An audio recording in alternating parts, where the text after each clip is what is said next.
Hi, everyone, and thank you for stopping by my channel, Ask Lois the Relatable Therapist.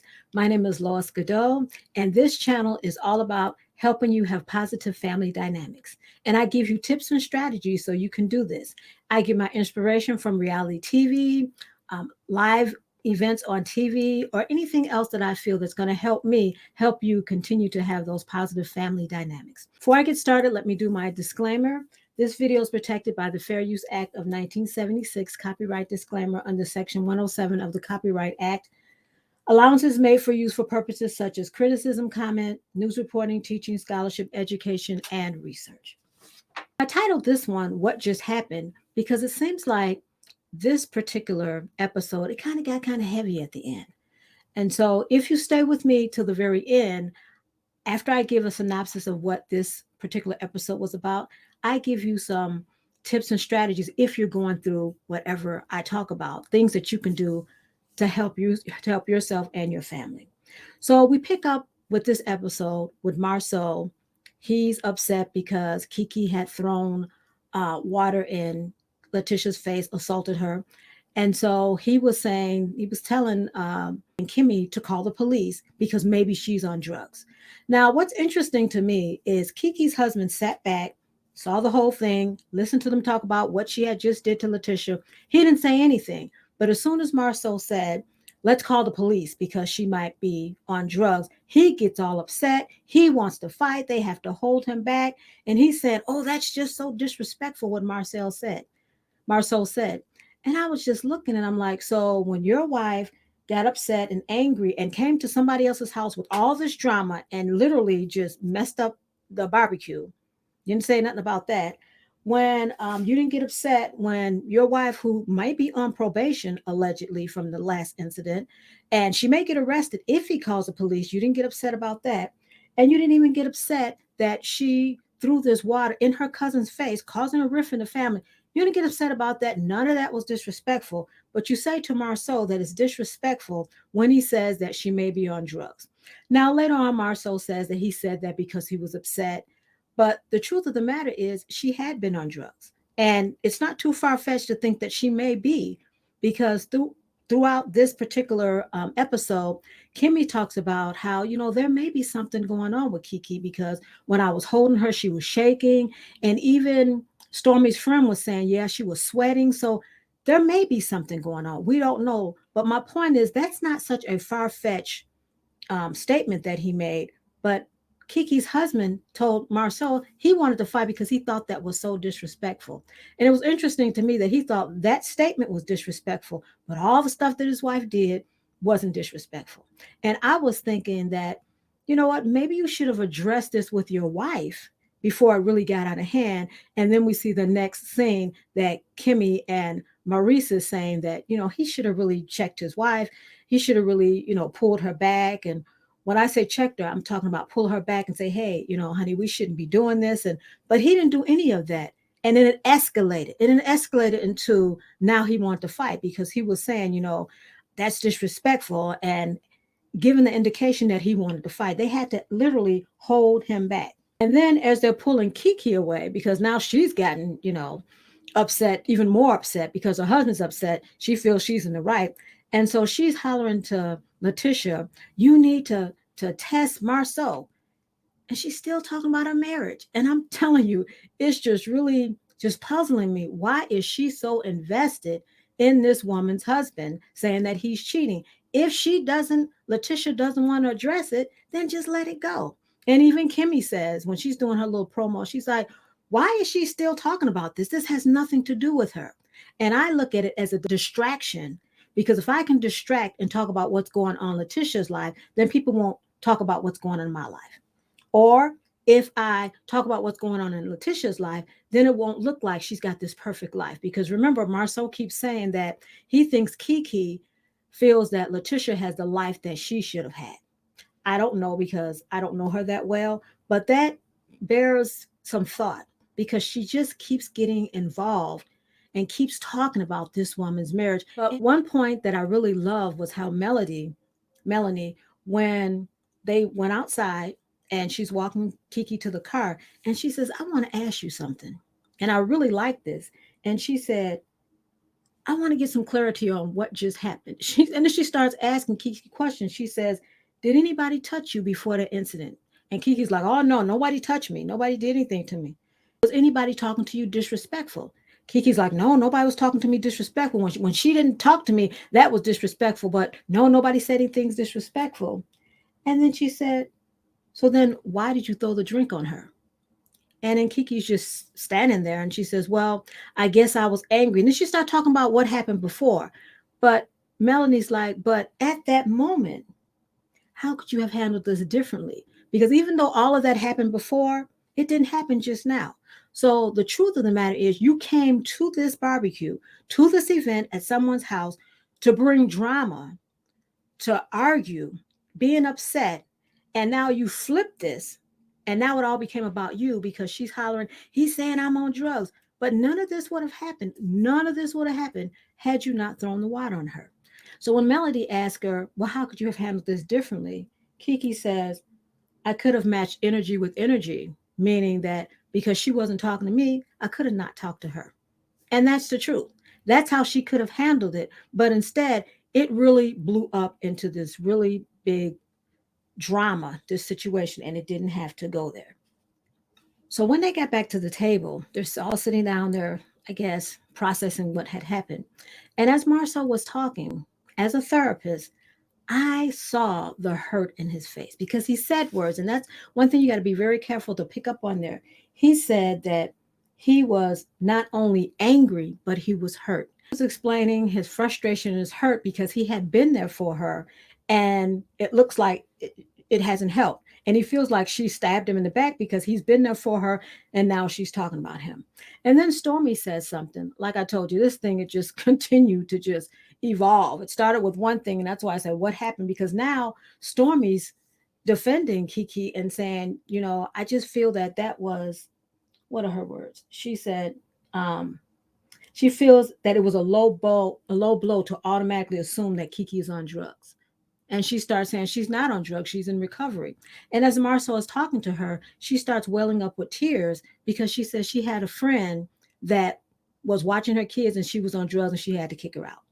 And so, because Marcel was saying, you don't know how it is to really be year and year and year trying to work with someone that's on drugs. And so, when Stormy walks out, I was thinking, it's like, yeah, she's experienced it, but I think Stormy's child is only 2 years old, 2.5 years old. So even if her girlfriend was living with her, she wasn't living with her for very long because her child is just 2. And Marcel and Tisha said they've been dealing with this for 10 years. And that's a long time to be dealing with this situation. And so I know it was a little bit more about, then the guys started talking about how they felt about Marcel, but I'm not going to go into that. So now I just want to kind of connect this to if you're dealing with someone that has a substance use disorder or problem, because a lot of us have dealt with that. I personally have lived with someone that has been that has a substance abuse problem, and it is different than when you live with someone, than when you know of someone, or you've for a little while interacted with someone. Now, Stormy said, yeah, her friend was on it, but she said she put her out. So now you don't have to deal with her anymore. She's gone. But when it's a family member, it's hard to kind of put them out of sight, out of mind, because they're a family member. It affects, when someone has a substance abuse problem, it affects a family on every single level. It affects them emotionally, psychologically, financially, and socially. And Marceau and Letitia has dealt with all of that with Kiki. It has affected them. And when Marceau started talking, I can see that it was like heart wrenching to hear him just talk about how he has been there. If you can get past his sarcasm, his laughing, I think he does that as a defense mechanism when he laughs, when things really touch him. Because you've seen him laugh when it's like, well, why are you laughing? That's not funny. But I think that's how he deals with things. And so he kind of made some jokes about it. But then when Stormy started crying, he went and he consoled her. He's like, I didn't mean to make a joke. I'm sorry about that. I'm sorry that I said anything, because I think it impacts him and he doesn't know how to deal with it. So if you're dealing with someone that has a substance abuse problem, I get it. I get it because it is a lot. And Letitia said it's a lot. But the difference is that when it's your family member, it's hard to just walk away and give up. You heard Kiki's husband, I think his name Amin. he said, I told Kiki to leave that family alone long time ago. And even Marceau says, I told Letitia that to stop talking to Kiki. But they're not your family. That's her family. And it's easy to tell someone to stop talking to their family, just get away from their family. It's easy to say that because they're not your family and you don't have to deal with them. I thought about when Marceau's brother was posting things about Melanie's mom, and he was hesitant to even approach that with him. But he never kicked him out of his life. He never stopped talking to him. He's like, well, that's just the way he is. It never ceases to amaze me how people that's not a family member can tell you so easily to just get rid of your family. So one of the things that I noticed, well, two of the things that I noticed is one that Letitia and Marceau, they're still dealing with this. They're still dealing with the hurt. They never said they went to counseling for it. And I'm saying go to counseling as family members that are dealing with somebody that's going through a substance abuse, because that's different than just the person going, because it just doesn't affect the person, it affects the family. So they need to go to family therapy for someone that is on some type of substance so they can get some healing, so they can get some guidance, they can get some direction on how they should proceed with this person. So that's the first thing. The second thing is Letitia and her cousin, even though I know the last video I said that Letitia needs to step back, and she does need to take a step back, but she can take a step back and also go to counseling with her cousin to see how they can start mending the relationship, how they can, or how they can even have a relationship, to decide, do they want to have a relationship? But I think those two need to go to counseling outside of their husbands, because it's very obvious and very evident and very clear that Letitia loves her cousin, because she says, I've given her chance after chance after chance. But the difference is Letitia's trying to work with the situation and she needs a professional to help her. And so she says, I've given her chance after chance, which lets me know you want her in your life. It's just that you don't know how to fit her into your life. And Kiki says, I'm through, I'm done. I don't want to be bothered anymore. I'm tired of being treated like this. So it's obvious that she wants to have that relationship. But sometimes people don't know how to have a healthy relationship. And so it continues to become unhealthy with all the streaming and the hollering and the bringing up the past. So in order for them to be able to move forward, they can sit down and with a professional counselor to say, how do we move forward with this? What are some things we can do? What are some boundaries that don't need to be crossed? So instead of just letting the husbands decide what should go on, they should decide, because they're family. Yes, their husbands are an extension of the family, but they're family. And again, it's so easy for people that are not in the family to say, give up, stop talking to them, because they're not your family. And so that's what I saw in this episode. And so I'm really loving the comments. I'm loving the feedback. I love how you guys have different perspectives on this situation, because that's what helps us to grow in our understanding, is when we have different perspectives. So go ahead and continue to let me know what you think.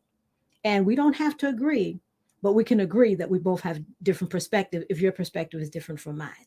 And so if you know someone that is going through, especially this particular situation, go ahead and share this with them. Go ahead and subscribe to this channel, because this channel is all about helping families connect in a positive way. And I know one of the comments someone had written was that this channel is different because I'm not just here just bashing and just talking about who did what and who said what and who yelled at. We know that happened. And so I'm here to say, okay, let's look at what's happening in this family on reality TV. And then let's see how we can, how this connects to our family, how this connects to your family, how this connects to what's going on with you. Because reality TV, even though it's on reality TV, we all go through this stuff. We all go through the situation where sometimes it's hard to communicate with somebody. Sometimes it's hard to even realize when a situation is unhealthy for us. We go through that. And that's what this channel is for. So as the ticker tape is going around, I want you to subscribe to this channel. And also down below, I have the information, because I'm also an author. I've written a book, Take a Deep Breath, Relax, You've Got This. And this book is, let me see that. And this book is for individuals that are in blended families, because, and I'm going to talk a little bit more about Kimmy and Maurice in their blended family. So I wrote a book. It's called Take a Deep Breath, Relax, You've Got This. And it's on Amazon, Barnes and Noble, and it's also on iTunes. And so the information is in the description. You can find that. And also I have another book because I'm all about helping people have healthy relationships. And this is called the Workplace Serenity Journal. And a lot of times, sometimes you're feeling overwhelmed and stressed at work. And so this book right here, it has 60 prompts. So it's 60 prompts in the morning, 60 prompts in the evening to help you start your day off on the right foot and to help you reflect on and give you opportunities to help you to be less stressed. And so both of these, they're down there in the comments. Well, both of these, they're down there in the description. And so I've got another video that's going to help you on your journey to having positive family dynamics.